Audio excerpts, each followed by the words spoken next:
గోపాలకృష్ణ గారు మొత్తం మీద రాష్ట్ర ముఖ్యమంత్రి గారు కొండబద్దలు కొట్టేశారు. ఎందుకంటే ఆర్థిక పరిస్థితి గత 5 ఏళ్లలో జరిగినటువంటి ఆర్థిక విధ్వంసం గురించి కానివ్వండి, అందరికి ప్రతి ఒక్కరికి తెలుసు. కానీ ఏదో హామీ ఇచ్చారు కదా, కూటమి కూడా ఏదో కొన్ని సంక్షేమ పథకాల గురించి చెప్పారు, ఖచ్చితంగా చేస్తారు, బాబు గారు చెప్పారంటే చేస్తారు అనేటువంటి ఒక ఆలోచన నుంచి ఈ రోజున ఆయన బయటపడిపోయారు, చెప్పేశారు ఇది పరిస్థితి, ఆర్థిక పరిస్థితి అని చెప్పి. దీన్ని కూడా వక్రీకరిస్తూ అసలు అది మేము చేయలేమని చెప్తున్నట్టు, లేకపోతే ఆ పథకాలు ఎప్పుడో చూస్తామన్నట్టుగా ఈ తరహా ప్రచారాన్ని ఎలా చూడాలంటారు? మీరు చాలా నిశితంగా గమనించిన వ్యక్తి. చంద్రబాబు నాయుడు గారు ఇచ్చిన హామీలని ఎంతవరకు నెరవేర్చే పరిస్థితులు ఉన్నాయంటారు? చంద్రబాబు నాయుడు గారు హామీలను ఇవ్వలేము అని చెప్పలేదు కదా, ఆలస్యం అవుతుంది. ప్రస్తుతం ఉన్న రాష్ట్ర ఆర్థిక పరిస్థితిని నీతి ఆయోగ్ ఇచ్చిన రిపోర్ట్ ప్రకారం కొన్ని రాష్ట్రాలతో పాటు ఆంధ్ర రాష్ట్ర పరిస్థితిని కూడా గతంలో వైసీపీ ప్రభుత్వం సమర్పించిన ప్రజెంట్ చేసిన ఫిగర్స్ బట్టి, అంటే వీళ్ళు ప్రజల్ని మభ్యపెట్టి బటన్ నొక్కి బడ్జెట్లో కరెక్ట్గా పెట్టకుండా, బడ్జెట్లో పెట్టిన కరెక్ట్గా చేయకుండా, అలాగే చెప్పింది బడ్జెట్లో పెట్టకుండా, అసెంబ్లీలో విశదీకరించకుండా, ప్రజల ముందు ఏ రోజన్నా వీళ్ళ ముఖానికి వచ్చి ఇది పరిస్థితి అని చెప్పారా? ప్రతిదీ కూడా మభ్యపెట్టి, మసిబూసి, మారేడికాయ చేసి, వాళ్ళని మిజ్జిలో పెట్టి ఓటు బ్యాంకు రాజకీయాలు చేశారు తప్ప, అయ్యా మీ పరిస్థితి ఇది. ఇప్పుడు ఒక కుటుంబంలో కానీ, ఒక సంస్థలో కానీ, సంస్థలో ఉద్యోగస్తులకి, కుటుంబంలో సభ్యులకి ఎలా చెప్పాలి? మనకున్న పరిస్థితి ఇది, ఆదాయ వనరులు ఇవి, ఖర్చు ఇది, మీరు పని చేయకపోతే, కష్టపడిపోతే జరుగుతున్న పరిణామాలు, జరగబోయే పరిణామాలు ఇది, బయట ఉన్న పరిణామాలు ఇది, వాస్తవ పరిస్థితి, ఇతరితర పోటీతత్వం ఇది అని అన్ని వివరంగా చెప్పాలి. అదే పని ఒక పరిపాలనా దక్షుడిగా, మంచి అనుభవశాలిగా చంద్రబాబు గారు చేస్తున్నారు, తప్పేముంది. కానీ జగన్మోహన్ రెడ్డి గారు మొన్న ఈ మధ్య ఆయన ప్రెస్ మీట్లలో కూడా ఆయన చెప్తున్నది ఏంటంటే, నేను అసలు లోటు బడ్జెట్ కాదు, మిగులు బడ్జెట్తోనే నేను ఆ ప్రభుత్వాన్ని వాళ్ళకి ఇచ్చాను. గవర్నమెంట్ ఈ రోజున కొత్తగా ఫామ్ అయిన వాళ్ళు చేతగానితనం, వాళ్ళు ఏం చేయలేకపోతున్నారని ఆయన చెప్పడం. కానీ ఈరోజు నీతి ఆయోగ్ చాలా స్పష్టంగా ఆర్థిక విధ్వంసం ఇలా జరిగింది గత 5 ఏళ్లలో ఇది పరిస్థితి అని చెప్తున్నా కూడా, ఇప్పుడు ఈ రోజు అంబటి రాంబాబు గారు లేదా రోజా గారు వీళ్ళందరూ కూడా ఎలా మాట్లాడగలుగుతున్నారు సార్? ఇలాంటి వాళ్ళంతా కూడా వాళ్ళ చెత్త రాజకీయ నాయకుల గురించి ఎందుకండి చంద్రబాబు గారి మీద మీరు కంపేర్ చేస్తారు? కానీ ప్రజలు స్టాండ్ ఏంటి, అంబటి రాంబాబు స్టాండ్ ఏంటి?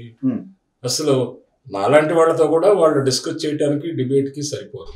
వాళ్ళ గురించి మీరు అనవసరంగా ఎక్కువ ఇంపార్టెన్స్ మీడియా ఇవ్వకండి, త్రిప్పి కొట్టండి. అసలు మా దగ్గర వర్షం తీసుకోవాల్సిన పని లేదు, మీరే ఆ పని చేసేయచ్చు. మీకున్న అనుభవం ఇచ్చా ఎవరో చెప్పాల్సిన పని లేదు. తెలుగుదేశం కార్యకర్తలు కానీ, తెలుగుదేశం నాయకులు కానీ, తెలుగుదేశం స్పోక్స్ పర్సన్స్ కానీ, బీజేపీ వాళ్ళు కానీ, జనసేన వాళ్ళు కానీ త్రిప్పి కొట్టేయాలి. వీళ్ళందరూ నోరు మూసుకు కూర్చుంటే అది ఒక అబద్ధ గ్లోబల్ ప్రచారమే నిజమైపోతుంది. చంద్రబాబు నాయుడు గారికి చాలా ఇబ్బందికరం. నిద్రపోతున్నారు వీళ్ళందరూ, పార్టీల్లో పోస్టులు ఉన్న వాళ్ళందరూ ఏం చేస్తున్నారు? ఎందుకు ప్రశ్న వేరు మీరు మీడియా? వాళ్ళని అడగండి, నిలబెట్టండి. మీరు ఎందుకు స్పందించరని, అబద్ధాలు చెప్తుంటే ఎందుకు స్పందించరని మీరు ఎందుకు అడగరు మీడియా? అంటే ప్రతిదీ కూడా చంద్రబాబు నాయుడు గారు ఈ రోజున పేపర్ ప్రకటన కానివ్వండి, లేకపోతే మీడియా ముఖంగా కానివ్వండి, అంతర్గత ఏం జరుగుతున్నాయి మంత్రి మండలిలో చర్చలు కానివ్వండి, లేకపోతే రాష్ట్రానికి సంబంధించి నిధులు తీసుకొచ్చే అంశం కానీ, కేంద్రం నుంచి వస్తున్నటువంటి కానీ ప్రతిదీ కూడా తెరిచిన పుస్తకంలో చూపిస్తున్నా కూడా ఎందుకు పదే పదే ఇలా విమర్శలు? చంద్రబాబు నాయుడు గారు ఏదో అప్లికేషన్ గా ఏదో ఒకళ్ళిద్దరికి ఆయన కొంత ఊరుకుంటారు తప్ప, ప్రతిదీ కూడా చెప్పాల్సిన బాధ్యత ముఖ్యమంత్రిగా ఆయన మీద ఉంది కదా. దాంట్లో ఏమన్నా అనుమానం ఎందుకు? చెప్పకపోతే ఆ సీనియారిటీ యొక్క ప్రూవెన్స్ ఎక్కడ ప్రూవ్ అవుతుంది? సీనియారిటీ అనే ఫ్యాక్టర్ ఉంటుంది కదా. ఆయన కూడా మనలాగా బిహేవ్ చేస్తే ఎట్లా చేయరు. సో మొత్తం మీద అయితే ఎలా చూడాలి సార్? అంటే ఈ రోజున ఆర్థిక వ్యవస్థ పరిస్థితులు చెప్పి కొంత లేట్ అయినా కూడా నేను చెప్పిన సంక్షేమ పథకాలు ఇచ్చిన మాట నెరవేరుస్తాను అనే చంద్రబాబు గారి మాటను ప్రజలు క్షేత్రస్థాయిలో వాళ్ళు నమ్మే పరిస్థితి ఉందంటారు. 6.5 లక్షల కోట్ల పెట్టుబడి తేవటం, 4.5 లక్షల యువతకు కానీ, లేకపోతే నిరుద్యోగులకు కానీ వృత్తి కల్పించడానికి బాట వేయటం, వీటన్నిటిని చూసిన తర్వాత అసలు తలకాయ ఉన్న ఏ మనిషి కూడా ఆంధ్ర రాష్ట్రంలో చంద్రబాబు గారి యొక్క నిజాయితీని కానీ, ఆయన యొక్క పరిపాలనా దక్షతను కానీ క్వశ్చన్ చేయడానికి ఒక్కడు కూడా అర్హులు కాదు. రైట్. ఇంకొక అంశం చూస్తే సార్, ఈ రోజున కూటమికి సంబంధించి చాలా క్లియర్ కట్గా పవన్ కళ్యాణ్ గారు కానివ్వండి, లేకపోతే చంద్రబాబు నాయుడు గారు కానీ ఈ వస్తున్నటువంటి విమర్శలు లేకపోతే ఒక ప్రచారం, గ్లోబల్ ప్రచారం ఏదైతే చేస్తున్నారో ఈ ప్రచారానికి సంబంధించి ఫుల్ స్టాప్ పెడుతున్నారు ఎక్కడికక్కడ. చంద్రబాబు గారు కానీ పవన్ కళ్యాణ్ గారు పవన్ కళ్యాణ్ గారు చాలా స్పష్టంగా చెబుతున్నారు, ఏదో మనం ఆపదలో ఆదుకున్నాం కదా అని చెప్పి తలెగరాల్సిన పని లేదు, మీరు క్రమశిక్షణగా ఉండండి, ఆయనకు అన్నీ తెలుసు, ఆయన తెలిసిన నాయకుడే అని చెప్పి చెప్తున్న ఈ కోణాన్ని ఎలా చూడాలి సార్? అంటే ఏమైనా గ్యాప్ నిజంగా వాళ్ళేదో ప్రచారం చేస్తారు. కళ్యాణ్ గారికి గ్రౌండ్ రియాలిటీ తెలుసు, తత్వం బోధపడింది కాబట్టి ఆయన చాలా క్లారిటీ ఇచ్చారు కార్యకర్తలకు కానీ నాయకులకు కానీ. తలగిన ఏమకంటారా బాబు, మన బలం ఏంటో మనకు తెలుసు. ఏదో చేదోడు వాదోడుగా ఆ రోజున ఉన్న పరిస్థితుల్లో చంద్రబాబు గారికి మనం అండగా నిలిచినంత మాత్రాన ప్రజాక్షేత్రంలో వాళ్ళ కార్యకర్తలకు ఉన్న బలం, పార్టీకి ఉన్న బలం మనకు తెలియదు. మనకి మనకంటే చాలా కొన్ని రెట్లు ఎక్కువ ఉంది.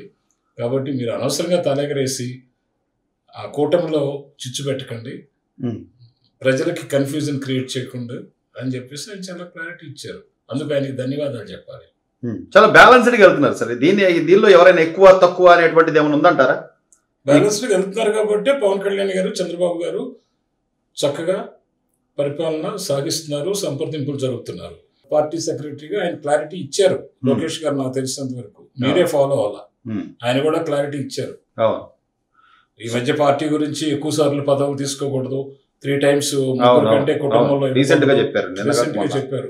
మీరు అవన్నీ మీడియా మంచి లోకేష్ గారు మీరు చెప్పరు కదా. ఆయన ఏదన్నా ఆయన మీద ఒక సెన్సేషన్ న్యూస్ వస్తే మీకు రేటింగ్ వస్తుందని ఆయన మీద నెగిటివ్ ప్రచారాన్ని మీరు చూపిస్తారు తప్ప ఆయన పాజిటివ్ ప్రచారాన్ని ఎక్కడ చూపిస్తారు? చూపించరుగా మీరు. ఓవరాల్ గా ఉంటారు సార్. 8 నెలల పరిపాలన మీద ఒక అనుభవం ఉన్నటువంటి రాజకీయ విశ్లేషకులుగా మీ కామెంట్ ఏంటి? బహుశా నేను అనుకుంటూ 2-3 సంవత్సరాలు కష్టపడాలి. చంద్రబాబు నాయుడు గారు ఇంకా 3 years కష్టపడాలి.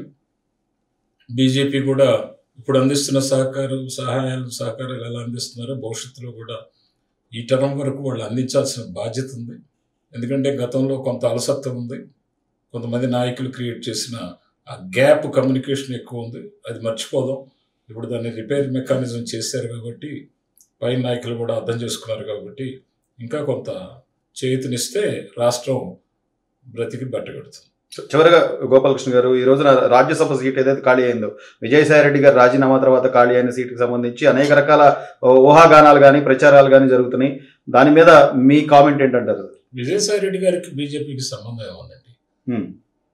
మనం ఏదో రాజకీయంగా మసాలా కోసం మాట్లాడుకుంటున్నాం తప్ప విజయసాయి రెడ్డి గారు ఆయన అంతర్గతంగా ఏమి ఇబ్బంది ఉందో పార్టీలో, ఆయన నాయకుడితో ఏమి ఇబ్బంది ఉందో, అలాగే ఆయన భవిష్యత్తు ఆలోచన ఏంటో, అలాగే అసలు ఒకటి రాజకీయాల్లో ఉన్నప్పుడు నిందలు రావటం సహజంగానే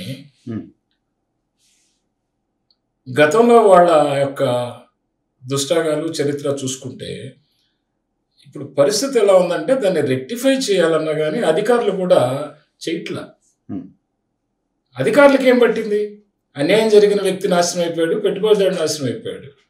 ఈ రాజకీయ నాయకులు కూడా వాళ్ళ దగ్గరికి వచ్చినప్పుడు మేనేజ్ చేసుకుంటారు తప్ప అవుట్ సైడ్ రాజకీయాల్లో లేని వ్యక్తులు పెట్టుబడి పెడితే దాన్ని కొల్లగొడితే ఏ పార్టీలో ఉన్న రాజకీయ నాయకుడైనా వాళ్ళని ప్రొటెక్ట్ చేయడం అనేది అంత నిజాయితీ గల నాయకులు గతంలో ఉన్నారు కానీ ఇప్పుడు లేరు. అలాగే అధికారులు కూడా లేరు. అధికారులు కూడా గత అధికారులు చేసిన తప్పుల్నే ఒప్పులుగా చూపించడానికి, అవి కంటిన్యూ చేయడానికి, ఓవరాల్గా రెక్టిఫై చేసి లేదు గతంలో ఈ అధికారి తప్పు చేశాడని ఇంకొక అధికారి మీద ఆ ఫైల్లో రెక్టిఫికేషన్ మెకానిజం చేయగలిగే దమ్ము ధైర్యం ఉన్న ఆఫీషియల్స్ ఎక్కడున్నారండి వాళ్ళు?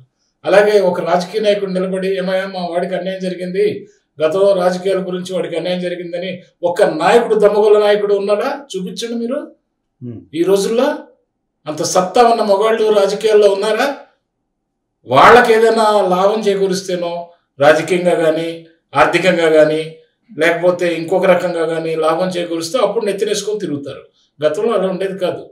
మేము చదువుకునే రోజుల్లో కానీ మేము యువకులుగా ఉన్నప్పుడు కానీ రాజకీయ నాయకుడు అంటే అరే ఈయన దగ్గరికి వెళ్తే న్యాయం జరుగుతుందిరా, మన నెత్తినేసుకొని అన్యాయం జరిగింది క్వశ్చన్ చేస్తారు, అధికారులను క్వశ్చన్ చేస్తారు, బయట వాళ్ళని క్వశ్చన్ చేస్తారు అనే ఒక ఇది ఉండేది.